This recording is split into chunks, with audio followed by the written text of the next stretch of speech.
UFC history was made at UFC 314 on Saturday night as former champion Alexander Volkanovski and surging Diego Lopes battled on South Beach for the fate of the featherweight division.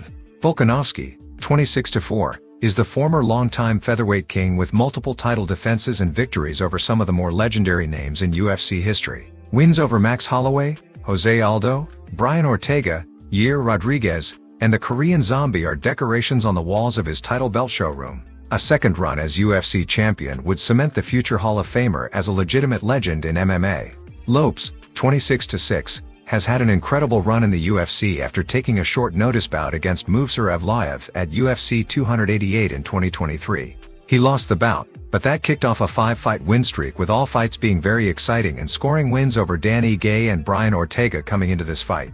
Regardless of who took this fight, it's safe to say the UFC featherweight will be in good hands. Round 1, Volkanovski came out with a kicking attack, going for the legs first, then throwing one up high.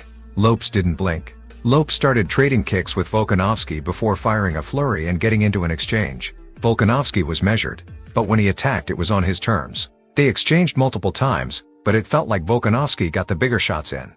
Volkanovski landed a big left hook on Lopes that stunned him for a moment. Then he shot in on Lopes and clinched on the fence, landing big shots.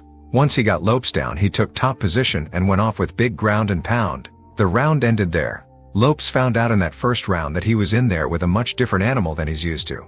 Round 2, Lopes came out putting pressure on Volkanovski, which the Aussie had no issues with. Hard to surprise someone that's seen everything. Lopes just wasn't fighting the style that got him to the title fight, and he accepted fighting Volkanovski's fight. Volkanovski seemed to lull Lopes to sleep when he landed a big shot that stunned Lopes again. Volkanovski attacked and then shot in for a takedown, but couldn't finish it. With 10 seconds left in the round, Lopes landed a nasty shot that dropped Volkanovski. The challenger fired away looking for the finish, but ran out of time. Round 3, Volkanovski was upset in between rounds about getting dropped.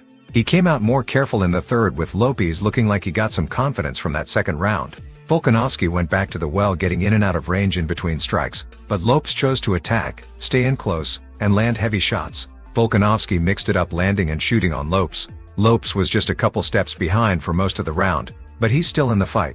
Round 4, Lopes egged the crowd on, maybe looking for some energy from them. Volkanovski stayed on game plan, landing heavy shots on Lopes. Lopes got in close, landed on Volkanovski with a big right hand, and got back to the dance. Lopes seemed to be waiting for Volkanovski to attack first so he can have a stationary target to land on. He landed a big shot to the left eye of Volkanovski, which hurt his opponent, and then chased him around trying to land a kill shot.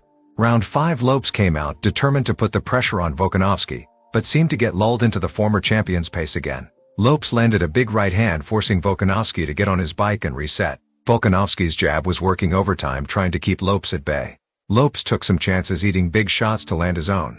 Ultimately, it seems as though Lopes waited too long to bring his own style into the fight. Big moments had by him, but it was not to be for the young featherweight.